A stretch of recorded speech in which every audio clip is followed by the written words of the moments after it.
Last night on Fox News, a fiery clash erupted as comedian Bill Burr unleashed a vicious attack on President Trump's marriage, only to be met with a fearless counter from 27-year-old White House press secretary Karoline Leavitt.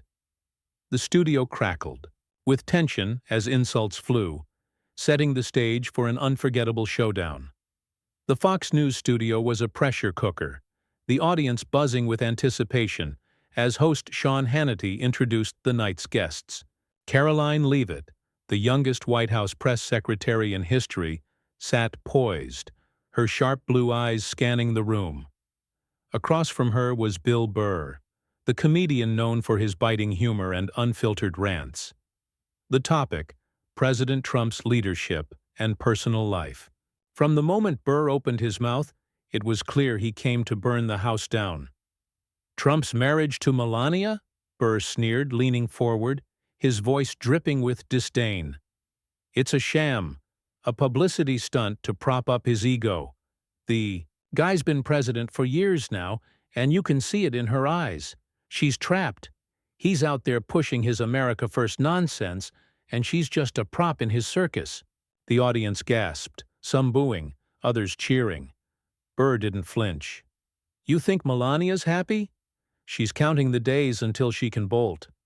Trump's not a husband. He's a dictator in his own home, just like he's trying to be in this country." Leavitt's jaw tightened, but she remained composed, her hands folded neatly on the table. Hannity tried to interject, but Burr was on a roll, his hatred for Trump's politics fueling his venom. "This whole administration is a joke," he continued, pointing a finger at Leavitt. "And you, Karoline, you're the punchline, a 27-year-old puppet parroting Trump's lies. You're not a press secretary, you're a cheerleader in a suit, and everyone sees through it." The studio erupted, the crowd split between jeers and applause. Leavitt's face flushed, but her eyes burned with resolve. She leaned into the microphone, her voice steady but laced with steel. "Mr. Burr, you're entitled to your comedy routines, but you're not entitled to rewrite reality. President Trump and Melania have a strong, enduring partnership, built on mutual respect. Your attempt to smear their marriage is baseless, and frankly, it's beneath you." Burr scoffed, crossing his arms. "Beneath me? Sweetheart, I'm just calling it like I see it. You're out here defending a guy who's turned this country into a reality show. You're not representing the American people. You're representing Trump's ego." Leavitt didn't blink. "I represent the millions of Americans who voted for President Trump, who believe in his vision. You can mock me, Bill, but you don't get to dismiss them. And while we're on the subject of truth, let's talk about your act, peddling half-baked conspiracies about a marriage you know nothing about. That's not comedy. That's desperation." The crowd roared, some chanting Leavitt's name. Burr's smirk faltered, his eyes narrowing as he realized Leavitt wasn't backing down. Hannity tried to steer the conversation, but the tension was electric, the air thick with unspoken challenges. Burr leaned back, plotting his next move, while Leavitt held her ground, her confidence unshaken. "You think you're clever, don't you?" Burr shot back, his voice low and menacing. "You're just a kid playing dress-up in the White House. You're out of your depth, and Trump's using you as a shield. Keep defending his fake marriage, but don't cry when the truth comes out." Leavitt's lips curled into a faint smile, her composure unnerving. "The truth, Bill, is that you're projecting. You're angry because President Trump's leadership exposes the weakness in your worldview. You can't handle a strong woman standing up for what she believes in, so you resort to insults. It's predictable, and it's pathetic." The audience exploded, the noise deafening. Burr's face reddened, his fingers drumming on the table. He hadn't expected Leavitt to hit back so hard, and the crowd's reaction stung. Hannity called for order, but the battle lines were drawn. Leavitt had landed a blow, and Burr was reeling, his next words hanging in the balance. The audience's roar shook the Fox News studio, a cacophony of cheers and jeers that drowned out Sean Hannity's pleas for calm. Bill Burr's face was a storm cloud, his fingers tapping a furious rhythm on the table, betraying the cracks in his usual cool demeanor. Karoline Leavitt sat across from him, her posture unyielding, her faint smile a silent challenge. She'd drawn first blood, and the crowd's fervor was proof. Burr, however, wasn't one to stay down for long. His eyes locked onto Leavitt, glinting with a mix of anger and calculation, as he prepared to strike back. "You think you're some kind of hero, don't you?" Burr growled, his voice cutting through the fading noise. "Standing up for Trump, acting like you're the voice of the people. Let me tell you something, Karoline. You're a prop, a shiny little distraction. Trump's got you out here spinning his lies because he knows you're young enough to look innocent, but you're just as complicit in his chaos as he is." The audience gasped, the insult landing like a slap. Burr leaned forward, his tone venomous. "You're not saving America. You're selling it out, one press conference at a time." Leavitt's eyes narrowed, but her composure held. She tilted her head slightly, as if sizing him up. "Bill, your cynicism is showing," she said, her voice calm but razor-sharp. "You call me a prop, but the only one performing here is you. You're not exposing anything. You're just shouting into the void, hoping someone claps. The American people see through your act, and they're tired of comedians pretending they're political prophets." The crowd erupted again, some shouting Leavitt's name, others hurling insults at Burr. Hannity raised his hands, trying to regain control, but the studio was a powder keg. Burr's smirk returned, though it was tighter now, less confident. "Oh, you're good. I'll give you that," he said, his voice dripping with sarcasm. "Trump trained you well. But let's not kid ourselves. You're out here defending a guy whose marriage is a business deal gone wrong. Melania's not his wife. She's his hostage. And you're out here pretending it's a love story? That's not loyalty, Karoline. That's delusion." Leavitt's fingers tightened around her pen, the only sign of her rising anger. She leaned into the microphone, her voice steady but laced with fire. "You're obsessed with tearing down. What you don't understand, Bill. President Trump and Melania have faced scrutiny for years, and they're still standing stronger than ever. You can mock their marriage, but you're ignoring the millions of Americans who respect their resilience. You're not clever for attacking them. You're just loud." The audience cheered, the sound swelling like a wave. Burr's jaw clenched, his eyes darting to the crowd, clearly rattled by their support for Leavitt. He leaned back, crossing his arms, trying to project nonchalance, but his tapping foot betrayed him. "You're dodging the point," he shot back. "Trump's a con man, and you're his mouthpiece. You're 27, Karoline. You've got no business in that White House. You're in over your head, and everyone knows it. Why don't you step aside and let the grown-ups handle things?"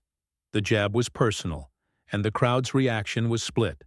Some booed Burr, others murmured in agreement.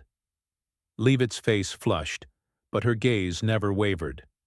"You're right about one thing, Bill. I'm young," she said, her voice rising with conviction. "But that's my strength. I'm not jaded like you. I'm not here to play games or sell tickets to a comedy show. I'm here to fight for what I believe in, and I'm not intimidated by your tantrums. You want to talk about being in over your head? Look in the mirror." The studio exploded, the noise so loud it seemed to shake the walls. Burr's face darkened, his hands balling into fists. He opened his mouth to retort, but Leavitt wasn't done. Hannity tried to steer the conversation, but the momentum was with Leavitt, and Burr was visibly struggling to keep up.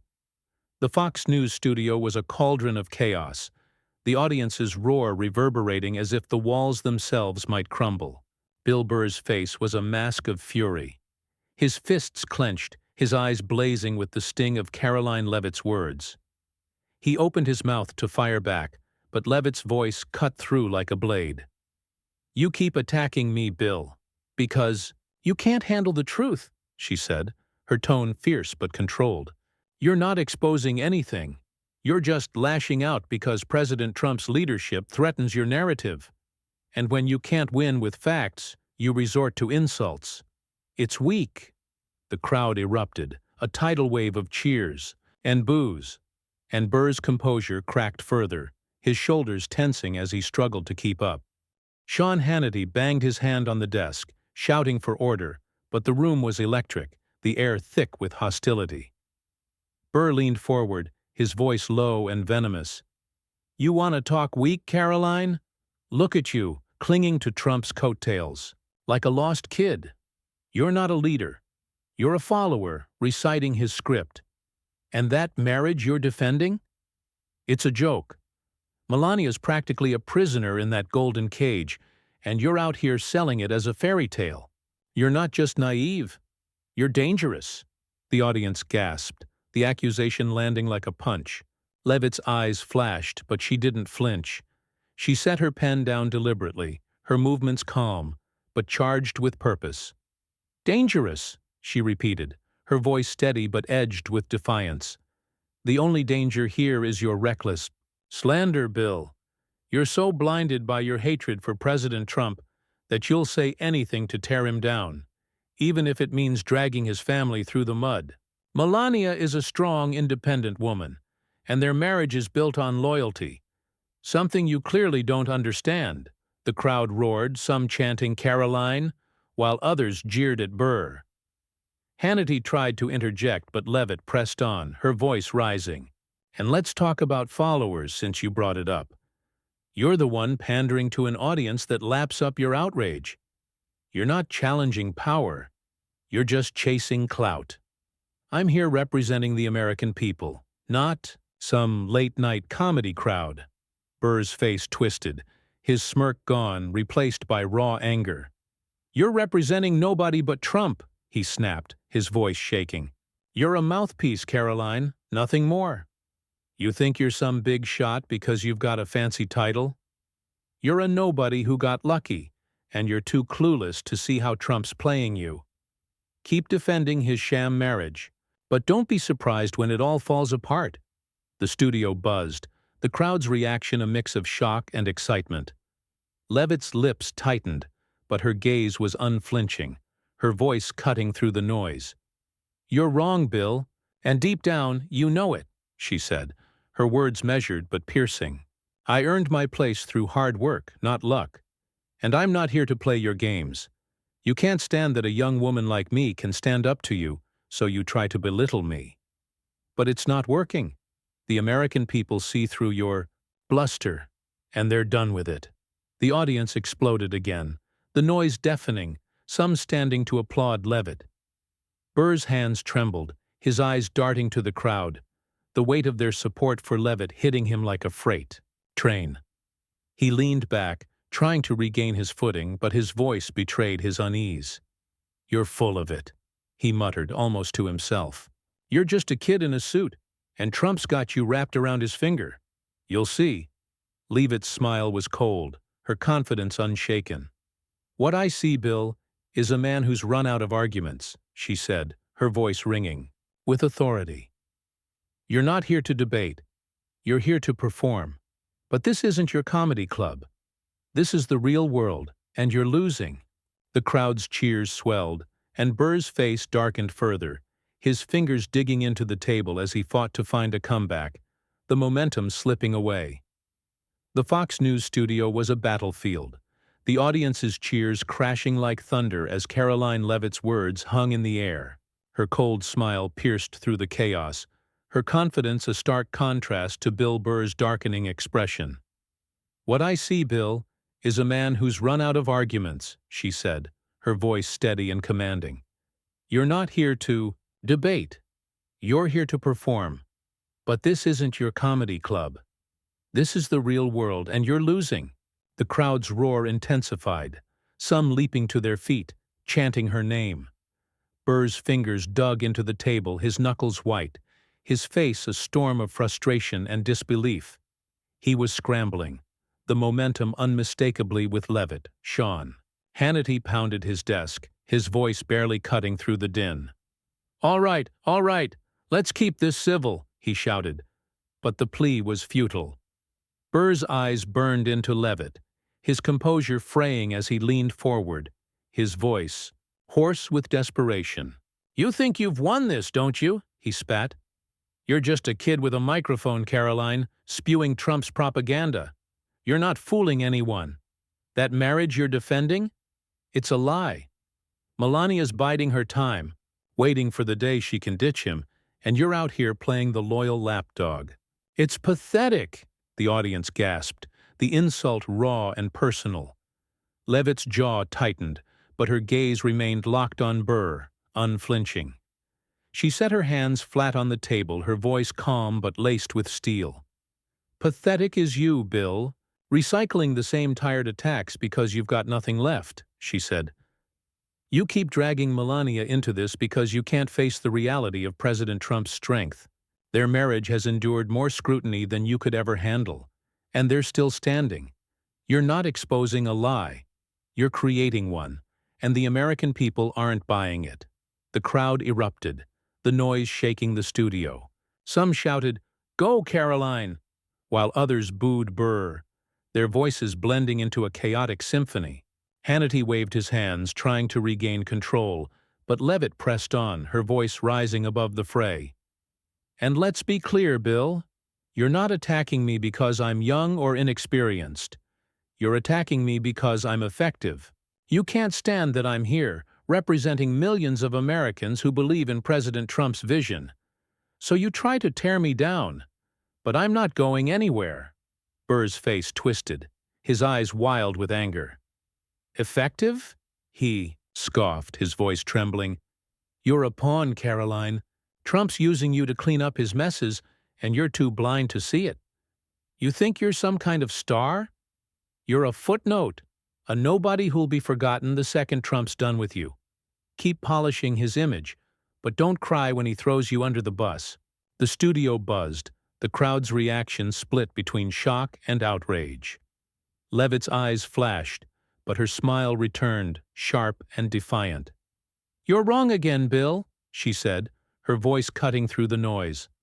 "I'm not here for fame or glory. I'm here to serve the American people, and I'm proud to do it alongside President Trump. You can call me a pawn, but you're the one playing games, throwing tantrums, because you can't handle a strong woman who won't back down." "That's your problem, not mine," the audience roared, the sound deafening, some standing to applaud. Burr's hand shook, his face flushed as he struggled to respond. "You're delusional," he muttered, his voice barely audible over the crowd. "You and Trump, you're both living in a fantasy. This whole thing, his presidency, his marriage, your little act, it's all gonna collapse, and I'll be laughing when it does." Leavitt leaned forward, her voice low but piercing. "Keep laughing, Bill, but the joke's on you," she said. "You're so consumed by hate that you've lost sight of reality. President Trump's leadership is reshaping this country, and I'm proud to be part of it. You can't change that, no matter how loud you yell." The crowd's cheers surged, and Burr's eyes darted to the audience, the weight of their support for Leavitt crushing his resolve. He gripped the table, his next move uncertain, as the studio pulsed with tension. The Fox News studio was a furnace of raw emotion, the audience's cheers crashing like a tidal wave as Karoline Leavitt's words sliced through the air. "Keep laughing, Bill, but the joke's on you," she said, her voice low, piercing and unyielding. "You're so consumed by hate that you've lost sight of reality. President Trump's leadership is reshaping this country, and I'm proud to be part of it. You can't change that, no matter how loud you yell." The crowd's roar was deafening, a surge of support that seemed to physically push Bill Burr back in his seat. His eyes darted to the audience, wild and unsteady, the weight of their allegiance to Leavitt crushing his resolve. His hands gripped the table, knuckles trembling, as the studio pulsed with unrelenting tension. Sean Hannity's voice cracked as he tried to intervene. "All right, folks, let's bring it down," he shouted, but the crowd was beyond control, their chants of "Karoline" echoing off the walls. Burr's face was a mask of rage and humiliation, his usual bravado shattered. He leaned forward, his voice hoarse, desperate to reclaim ground. "You're proud?" he snarled. "Proud of what? Propping up a fraud like Trump? You're out. Here preaching loyalty to a guy whose marriage is a contract, not a commitment. Melania's just a trophy, and you're his errand girl, Karoline. You're not a hero. You're a fool!" The audience gasped, the insult vicious and personal. Leavitt's eyes blazed, but her composure was a fortress. She straightened, her voice steady, each word a hammer strike. "You're out of moves, Bill," she said. "You keep attacking President Trump's marriage because it's all you've got left. Melania is a partner, not a trophy, and their bond is stronger than your cheap shots. You call me a fool? I'm standing here defending what I believe in, while you're just screaming into the void. Who's the fool now?"